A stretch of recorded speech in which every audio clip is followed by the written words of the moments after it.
अस्सलाम वालेकुम स्टूडेंट्स।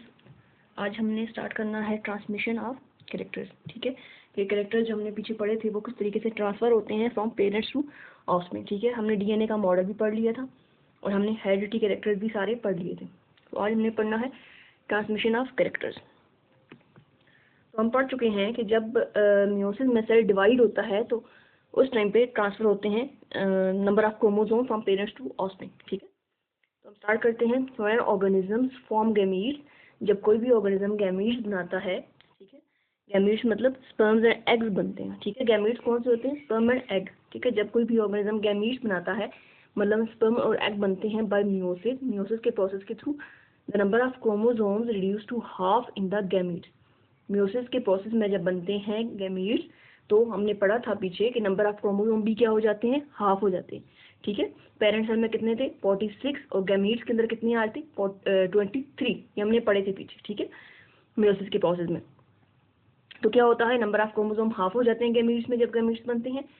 तो हाफ होने का मतलब ये है कि क्या है? हैप्लाइड। ठीक है, डिप्लाइड पहले होते हैं और बाद में क्या हो जाते हैं? हैप्लाइड बन जाते हैं, मतलब सिंगल एन रह जाता है। Haploid sperm and haploid egg are produced. ठीक है, द हेरिडिटरी मटेरियल, तो डीएनए भी क्या होता है? वो भी हाफ हो जाता है गैमीट्स के अंदर। ठीक है, क्रोमोसोम का नंबर भी हाफ हो जाता है और क्रोमोसोम बेसिकली होते ही डीएनए है, तो वो भी क्या हो जाता है? हाफ हो जाता है फ्रॉम पेरेंट्स टू ऑफस्प्रिंग जब वो डिवाइड हो रहे होते हैं। ठीक है, तो हम यहाँ पे लिख लेते हैं मेल पेरेंट है हमारे पास। ठीक है, और फीमेल पेरेंट है। पहले इनके अंदर क्रोमोसोम नंबर क्या है? 46। यहाँ पे हम लिख लेते हैं। ठीक है, क्रोमोसोम नंबर क्या है? 46 है। ठीक है, और ये नंबर क्या है? 2n लिखा हुआ है, आपको नजर आ रहा होगा। ठीक है, ये 2n मतलब डिप्लाइड। इधर भी लिख लेते हैं फीमेल पेरेंट में क्रोमोसोम नंबर क्या है? बॉडी के अंदर क्रोमोसोम नंबर है 46। ठीक है, क्रोमोसोम नंबर क्या है? 46 है इधर भी, और मेल में भी 46 है। और पहले सेल जब डिवाइड हो रहा है तो वो क्या है? डिप्लाइड। 2 लिखा हुआ ना यहाँ पे, तो उसका मतलब है डिप्लाइड है। फीमेल पेरेंट में भी जब सेल डिवाइड हो रहा है तो वो क्या है? डिप्लाइड है, 2n है। ठीक है, जब ये डिवाइड होगा मियोसिस के प्रोसेस से गुजरेगा। ठीक है, मेल पेरेंट का सेल या फीमेल पेरेंट का सेल, दोनों के सेल जब मियोसिस के प्रोसेस से गुजरेंगे तो ये क्रोमोसोम का नंबर हाफ हो जाएगा और वो हाफ होके कितना रह जाएगा? 23। ठीक है, 4 डाटा सेल बन रहे थे ना जिनके अंदर क्रोमोसोम नंबर कितना था? हाफ था, जो कि था 23। ठीक है, इस तरीके से इधर से जो एग सेल बनेंगे उनका भी नंबर क्या है हमारे पास? 23। ठीक है, क्रोमोसोम नंबर क्या हो गया? 46 से 23 हो गया। ठीक है, इधर भी 46 से 23। ठीक है, मेल पेरेंट में मियोसिस के प्रोसेस के थ्रू क्या बने? स्पर्म बने। ठीक है, और फीमेल पेरेंट में मियोसिस के प्रोसेस के बाद क्या बने? एग बने। ठीक है, क्या बने? एग बने। और इस एग के अंदर क्रोमोसोम का नंबर क्या है? हाफ है as compare to parent cell. ठीक है, पेरेंट सेल में कितना था? 46 और अब कितना है? 23। इस तरीके से वो जो सेल था पेरेंट सेल का जो डिवाइड हो रहा था वो क्या था? डिप्लॉइड था, मतलब 2n नंबर में था। और जब वहां से बना एग सेल तो एग सेल क्या है? हैप्लाइड है। यहाँ आपको n के साथ कोई डिजिट नजर नहीं आ रहा। ठीक है, तो ये क्या है? हैप्लाइड है। ठीक है, जब सिंगल होगा तो क्या होगा? हैप्लाइड। अगर 2 लगा दिए तो क्या है? डिप्लॉइड। ठीक है, तो ये क्या है अभी? हैप्लाइड। और इस तरीके से यहाँ से जब स्पर्म सेल बन रहा है फ्रॉम पेरेंट सेल तो पेरेंट में क्या था? डिप्लॉइड था। जब स्पर्म बना तो क्या हो गया? हैप्लाइड। ठीक है, अब ये स्पर्म और एग जब आपस में मिलते हैं, ठीक है, फ्यूज होते हैं। ठीक है, इनकी जब ज्वाइनिंग होती है स्पर्म और एग की फ्यूजन होती है तो क्या बनता है? जाइगोट बनता है। क्या बनता है? जाइगोट। इस तरीके से यहाँ से single n 1n plus n। ठीक है, हम यहाँ पे लिख लेते हैं जब ये फ्यूज होंगे तो क्या बनेगा? n प्लस n आपस में क्या करें? फ्यूज करें। स्पर्म और एग आपस में मिल रहे हैं तो क्या बनेगा?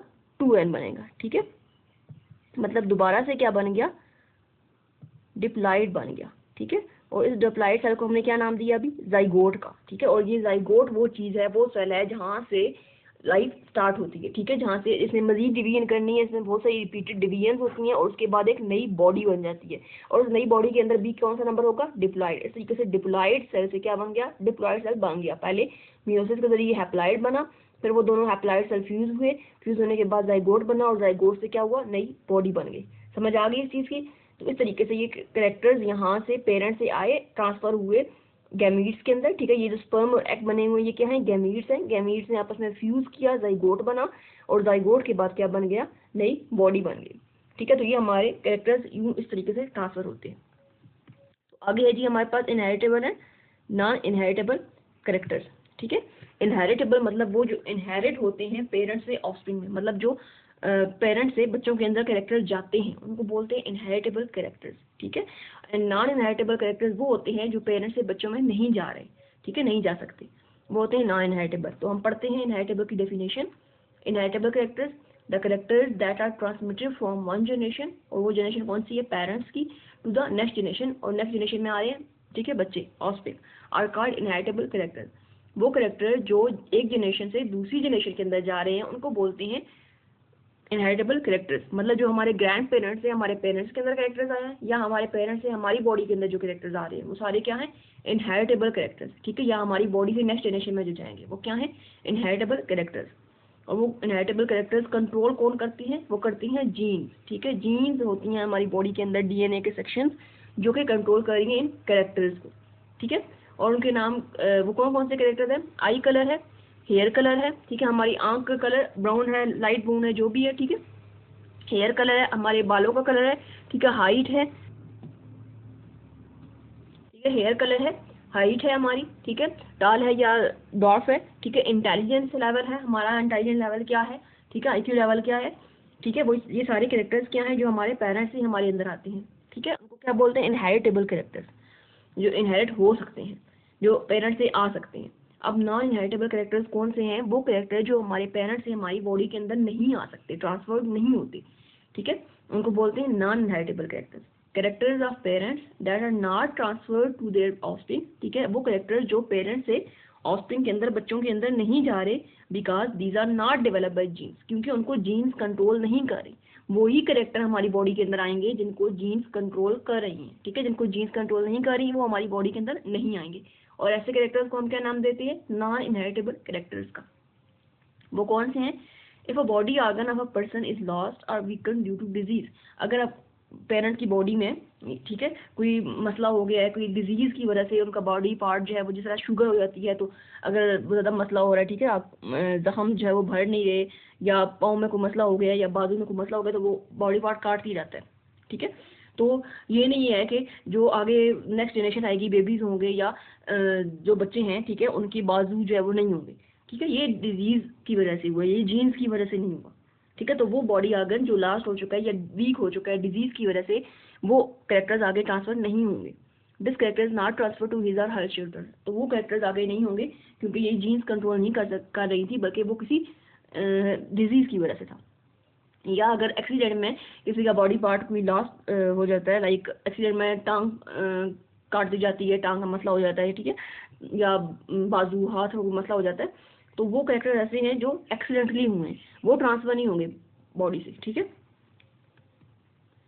हम पढ़ लेते हैं आई कलर, ठीक है, जो कैरेक्टर ट्रांसफर हो सकते हैं इनहेरिटेबल कैरेक्टर्स हम एक्सप्लेन कर लेते हैं, ठीक है। आई कलर है, तो colour of I in an organism is controlled by the pair of gene,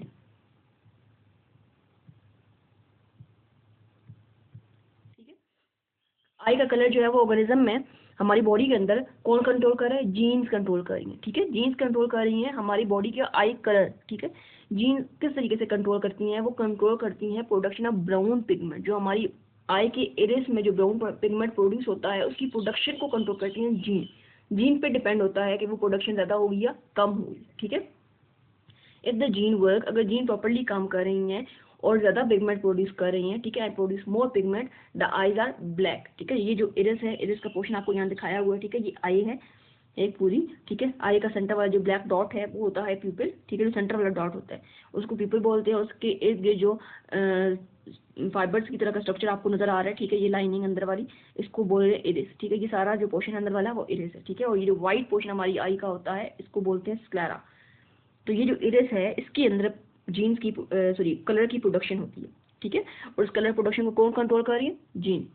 अगर जीन काम कर रही है तो पिगमेंट क्या होगा, ज़्यादा प्रोड्यूस होगा और हमारी आईज क्या हो जाएंगी, ब्लैक। कौन सा पिगमेंट प्रोड्यूस हो रहा है, ब्राउन पिगमेंट, ठीक है। अगर जीन प्रॉपर काम कर रही है ज़्यादा पिगमेंट प्रोड्यूस होगा और आईज का कलर क्या हो जाएगा, ब्राउन से ब्लैक हो जाएगा।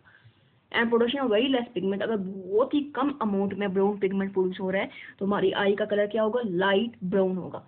इस तरीके से इसकी प्रोडक्शन पे डिपेंड करता है हमारी आई के डिफरेंट कलर, लाइक ब्लू है, ग्रीन है, हेजल है, ये सारा डिफरेंट जो कलर्स हैं डिफरेंट इसकी अमाउंट से डिपेंड करता है, कितने अमाउंट में वो प्रोड्यूस हो रहा है उससे डिपेंड करता है कि हमारी आई का कलर क्या होगा, ठीक है। इस तरीके से है free and attached year lobes, ये हम पीछे पढ़ चुके हैं, ठीक है। ईयर लोब कौन सा होता है, ये वाला पोर्शन,